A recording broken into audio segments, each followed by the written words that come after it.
kalau orang masih ngerokok nggak bakal mimpi Rasulullah? Nggak tahu, Allahu a'lam. Akan tetapi Al-Habib Umar cerita kepada kita, ada sebagian kaum salihin di Raudhah di Madinah Al-Munawwarah, di masjid, di Raudhahnya Nabi Muhammad, di masjid bagian yang paling istimewa. Dia di situ tahu-tahu tertidur, dalam tidurnya dia mimpi Rasulullah. Saat mimpi Rasulullah, dia lihat Rasulullah tuh mengopeni, menyambut tiap orang yang ada di situ. Sebab mereka tamunya Nabi, berziarah ke makamnya Nabi, disambut, masing-masing diopenin. Begitu. Terus Nabi mau nyamperin, ada satu orang di sebelah tempat yang sana. Nabi mau nyamperin dia, saat mau ke situ menjauh lagi. Mau coba samperin, Nabi mau nyamperin lagi, nyoba menjauh lagi. Sampai akhirnya ini orang yang mimpi nanya, "Ya Rasulullah, kenapa kamu mau kemana? Kenapa kok setiap mau masuk menghindar lagi, menjauh lagi?"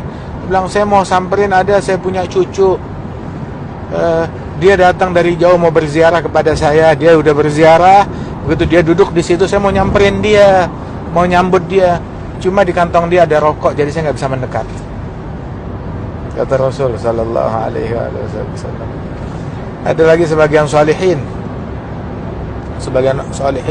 Zakar Al-Habib Ahmad bin Hasan Al-Attas, sebagian salihin lagi tidur di rumahnya, mimpi Nabi Muhammad. Saat mimpi Rasulullah sallallahu alaihi wasallam, "Ya Rasulullah, Masya Allah, ini saya sangat bergembira bermimpi engkau, nggak ada berita, nggak ada kabar. Biasa itu saya sholawat dulu, saya beramal dulu, tahu-tahu mimpi ini, tahu-tahu datang aja, bagaimana? Kenapa?" Dia bilang, "Sebenarnya tuh saya mau datang ke tetangga kamu sebelah yang lagi bikin maulid, tapi di situ ada rokok, ada peralatan rokok, cerutu dan lain sebagainya, shisha dan sebagainya, sehingga saya nggak jadi datang ke situ. Saya datang ke kamu aja." Gitu. Sallallahu alaihi